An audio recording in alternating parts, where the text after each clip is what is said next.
जैसे कि आपने थंबनेल में क्वेश्चन देखे ही हैं, उसी तरह से मैं आप लोगों को इस वीडियो के अंदर साइंस के बारे में पढ़ाने वाला हूँ। यानी कि आज हम लोग पढ़ेंगे साइंस का पार्ट 8।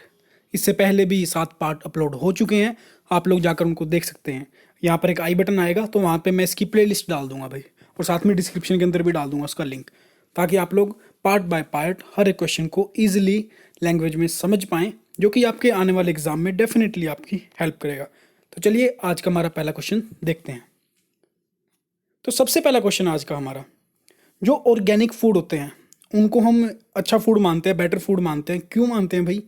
तो उसका सबसे बड़ा कारण ये है, पहली बात तो ये कि इनके अंदर जो न्यूट्रिशनल वैल्यू है वो जो फूड हम लोग पेस्टिसाइड वगैरह डाल के बनाते हैं उनकी मात्रा में ज़्यादा होता है। और दूसरी चीज़ ये कि इनमें क्या है भाई, absence of pesticide and fertiliser, कि पेस्टिसाइड और फर्टिलाइज़र की इनके ऊपर स्प्रे नहीं होती है, ये ऑर्गेनिक वे से बनाई जाती हैं। क्योंकि अगर मैं नॉर्मल एक फसल की बात करूं, मान लीजिए अगर मैं राइस की फसल की बात करूं, तो आज की डेट में भाई, आज के दिनों में इसके ऊपर 7 से 8 स्प्रे बड़ी ईजिली होती हैं। और ये खाने के लिए वैसे तो टेस्ट लगता है, अभी टेस्ट अच्छा होता है इनका, बट अगर हम बात करें हमारी हेल्थ के ऊपर, ये बहुत ही ज़्यादा गहरा प्रभाव डालते हैं। आपने देखा ही होगा कि आजकल चाहे अमीर हो या गरीब हो, ये प्रॉब्लम ना सबके लिए है, कैंसर।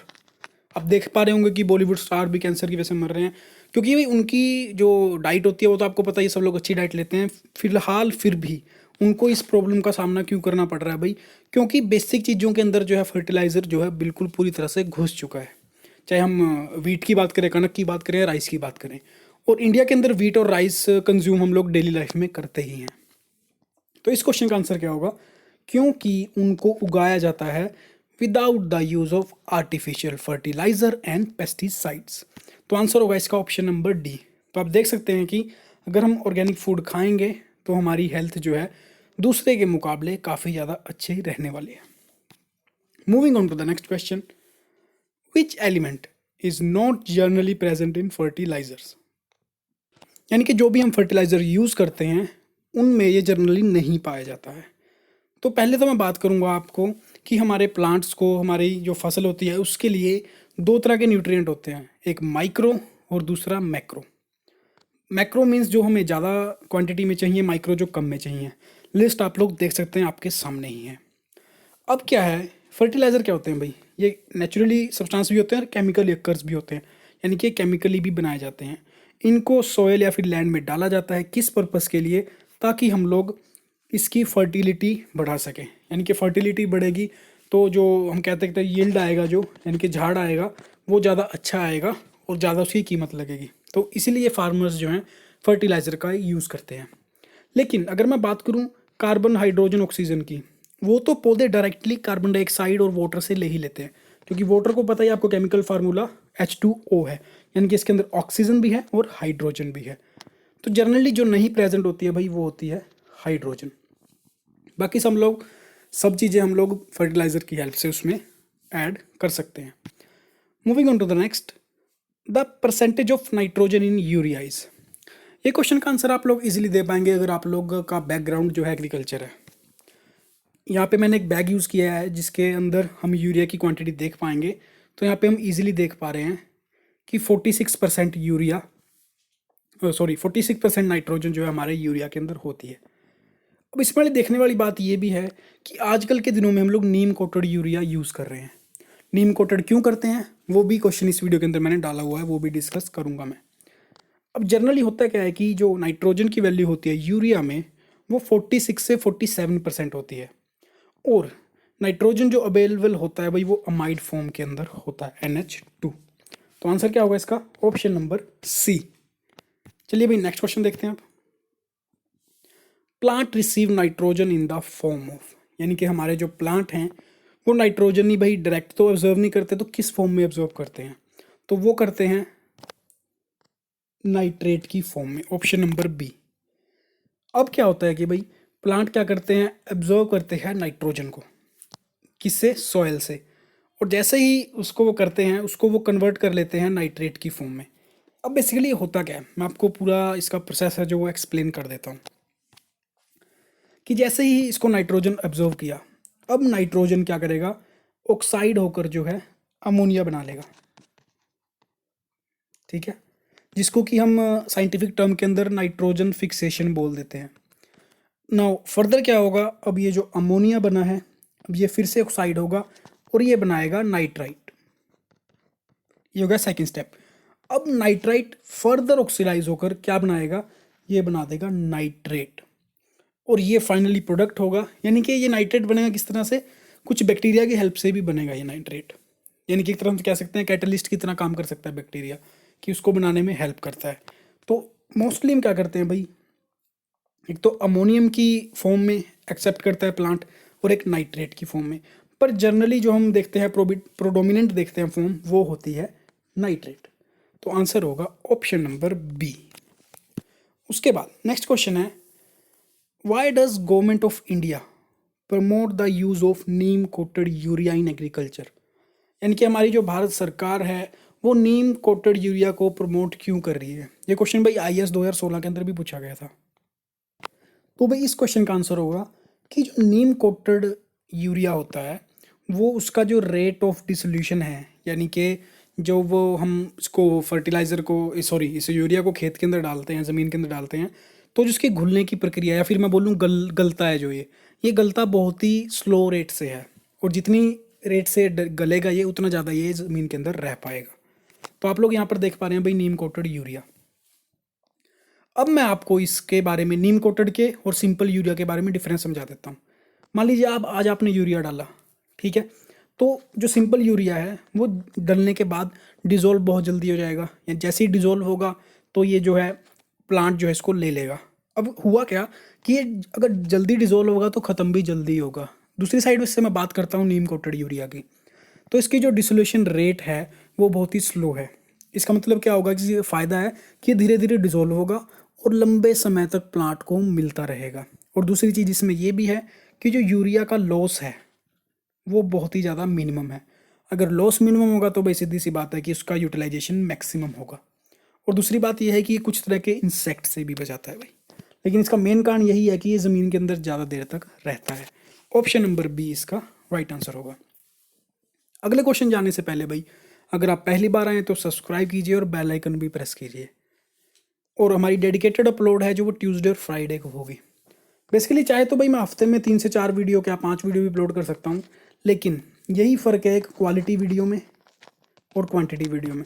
क्योंकि इन वीडियोस के ऊपर भाई मैं पूरे दिन तक काम करता रहता हूँ, डिफरेंट सोर्सेज यूज़ करता हूँ, लाइक मैं गूगल से इन्फॉर्मेशन लेता हूँ, विकीपीडिया से इन्फॉर्मेशन लेता हूँ, यूट्यूब से, और भी गूगल के अंदर बहुत सारे चैनल्स हैं, यानी कि आप देख सकते हैं जितनी वेबसाइट्स हैं उनकी हेल्प से मैं, ताकि कोई भी गलती ना हो, सारे क्वेश्चन उठाता हूँ जो कि एग्ज़ाम में हेल्प करेंगे। आप लोग मुझे फॉलो कर सकते हैं इंस्टाग्राम पे, टेलीग्राम पे, दोनों के लिंक डिस्क्रिप्शन में दे रखे हैं, और इस वीडियो की PDF आपको टेलीग्राम में मिलेगी, आप डिस्क्रिप्शन में जाकर वहाँ से ले सकते हैं भाई। नेक्स्ट क्वेश्चन है, what percentage of phosphorus and nitrogen is present in DAP। तो भाई हम लोग यूरिया के साथ साथ DAP भी डालते हैं। पहली बात तो DAP की फुल फॉर्म है डाई अमोनियम फॉस्फेट। अब इसके अंदर नाइट्रोजन और फॉस्फोरस की क्वांटिटी है वो कितनी होती है, तो आप कंपोजिशन देख पा रहे हैं कि 18% है नाइट्रोजन और 46% है फॉस्फोरस। तो आंसर क्या होगा इसका भाई, ऑप्शन नंबर बी। ये भी मैं फिर से वही बात दोहराऊंगा कि अगर आप लोग एग्रीकल्चर फील्ड से हैं या फिर आपके माँ बाप खेती करते हैं, फार्मर हैं, तो आपको इनके बारे में बहुत ही ईजिली पता होएगा भाई। नेक्स्ट क्वेश्चन है, which one of the following compound is use to make fireproof clothing. तो फायर प्रूफ क्लोथिंग आप देख पा रहे हैं, ये हम करते हैं भाई इन सभी में से एल्युमिनियम सल्फेट के लिए।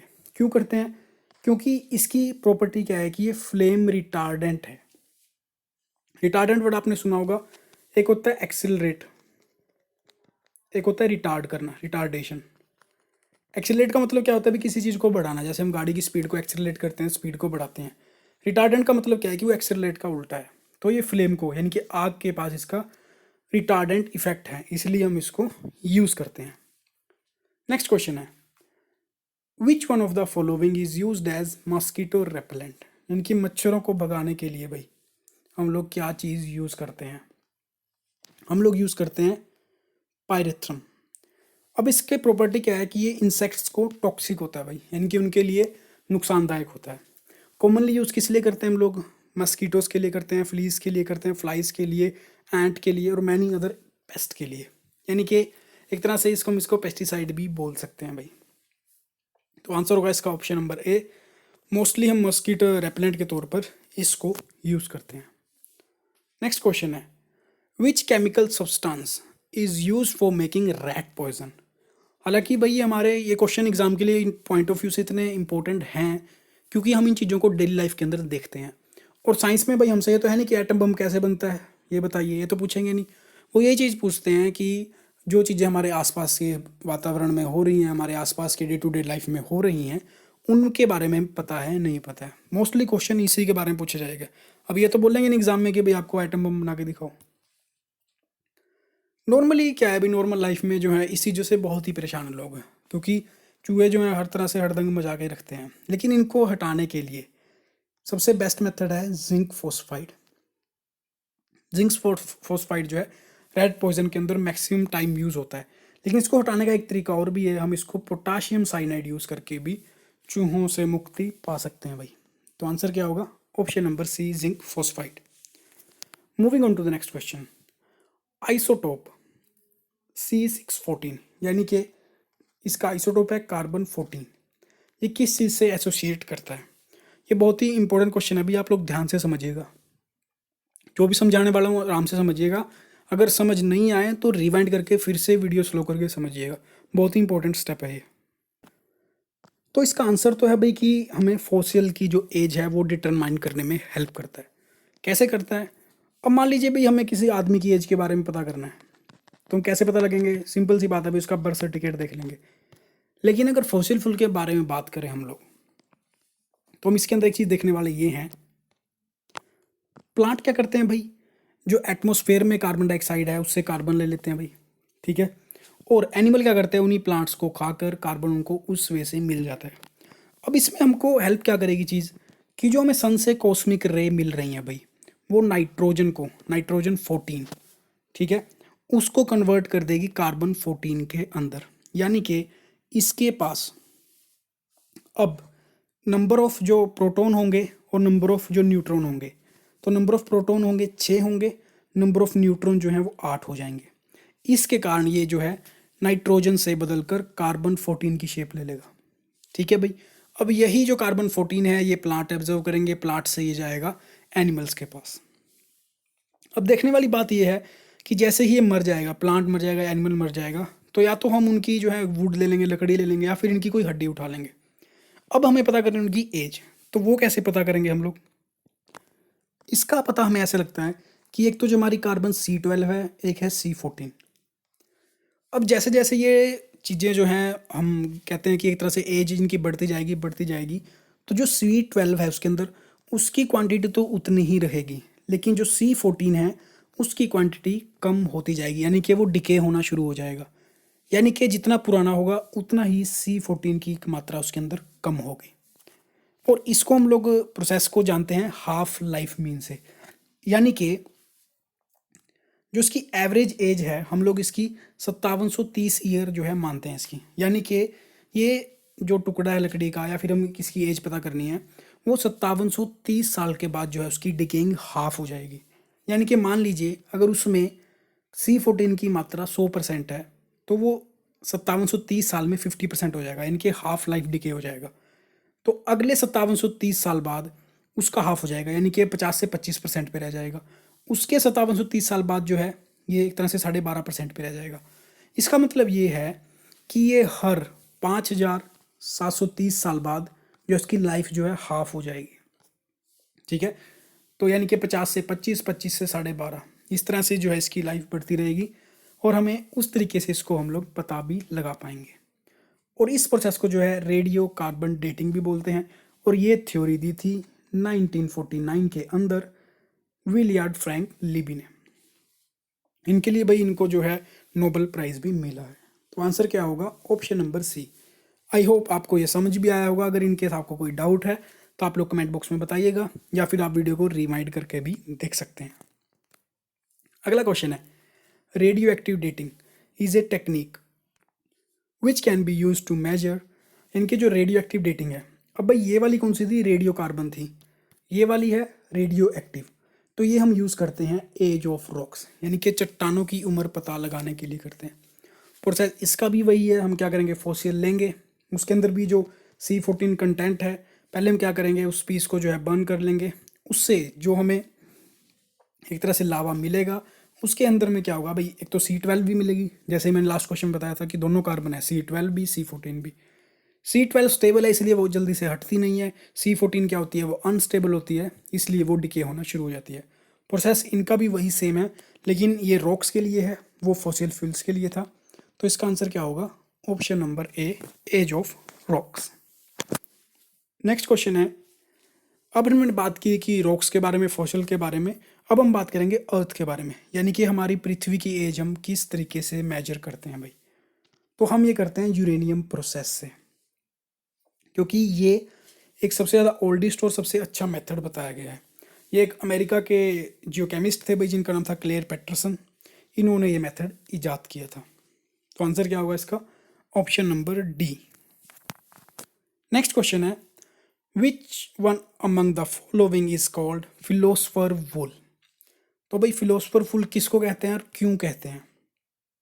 पहली बात तो ये कि हम जेड मतलब जिंक ऑक्साइड को हम लोग फिलोसफर वुल बोलते हैं। क्यों बोलते हैं, क्योंकि ये जो आप वाइट पाउडर देख रहे हैं, ये जिंक को बर्न करने के बाद मिलता है हमें। जैसे ही हम लोग जिंक को बर्न करेंगे तो हमें एक वाइट फ्लफी टफ जो है हमें मिलेगा, और इसको लैटिन भाषा में बोलते हैं फिलोसोफिका, ठीक है।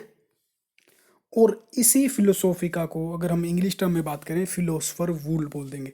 लैटिन के अंदर इसको फिलोसोफिका बोलते हैं, और इसीलिए हम इसको, अगर हम बात करें हमारी लैंग्वेज के बारे में, तो उसको हम फिलोसफर वुल बोल लेंगे।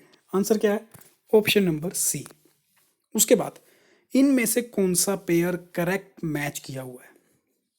तो पहले बात करेंगे हम सिल्वर आयोडाइड के बारे में। सिल्वर आयोडाइड जो है आर्टिफिशियल रेन के लिए बहुत ही इंपॉर्टेंट चीज़ है।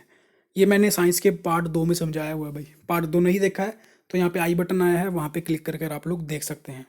नेक्स्ट ऑप्शन है, यानी कि क्वेश्चन क्या होगा भाई, गलत हो गया, होम सिल्वर के नहीं यूज़ होता। होम सिल्वर बेसिकली भाई, होम सिल्वर के जो हैं हम सिक्के बनाते हैं भाई, टकसाल में देखा होगा आपने कि सिक्के बनते हैं, तो होम सिल्वर के होते हैं। सेकंड ऑप्शन है सिल्वर क्लोराइड, सिल्वर क्लोराइड से बनते हैं होम सिल्वर, लेकिन इसने दे रखा है आर्टिफिशियल रेन, यानी कि ये ऑप्शन भी गलत है भाई। अब अगले ऑप्शन की तरफ बढ़ते हैं, जिंक ऑक्साइड, इसको बोलते हैं हम लोग फिलोसफर्स वूल, ये हमने लास्ट क्वेश्चन के अंदर देखा था। तो यहाँ पर फिलोसफर वूल के बारे में दिया हुआ है जिंक सल्फाइड, जो कि ये भी बिल्कुल गलत है, यानी कि ये भी गलत, ये भी गलत, ये भी गलत, तो जो बचा वही आंसर सही है भाई। जिंक फोस्फाइड हम लोग यूज़ करते हैं रैट पॉइजन के लिए, तो आंसर बिल्कुल सही है, option number C. Next question है, which one of the following is called metal of future. अब इस मेटल को फ्यूचर का मेटल क्यों बोलते हैं भाई, नाम तो इसका टाइटेनियम। रीज़न इसका यही है कि ये उतना ही स्ट्रॉन्ग है जितना कि स्टील है, लेकिन स्टील से बहुत ही ज़्यादा हल्का है। दूसरा मेन इंपॉर्टेंट क्या है कि क्रोजन रेजिस्टेंट है, दैट मीन्स इसको जंग नहीं लगेगा, अगर लगेगा भी तो आयरन की मात्रा में बहुत ही कम लगेगा। उसके बाद इसका एरोस्पेस इंडस्ट्री में बहुत ज़्यादा यूज़ है, स्पोर्ट्स गुड इंडस्ट्री में यूज़ है, सर्जिकल चीज़ें बनाने में बहुत ज़्यादा यूज़ है, तो इसलिए इसको मेटल ऑफ फ्यूचर बोला जाता है। नाम है टाइटेनियम, ऑप्शन नंबर सी। तो भी ये था आज का हमारा सेशन कैसा लगा कमेंट बॉक्स में आप लोग बता सकते हैं, और इन केस अगर आपने इसको as a mock test treat किया है तो आप लोग अपना स्कोर भी शेयर कर सकते हैं, राइट। तो अच्छा लगे तो लाइक करें और शेयर भी करें, और थैंक्स फॉर वॉचिंग भी। जल्दी मिलेंगे नए वीडियो के साथ, तब तक के लिए जय हिंद, जय Bharat, you guys keep on studying.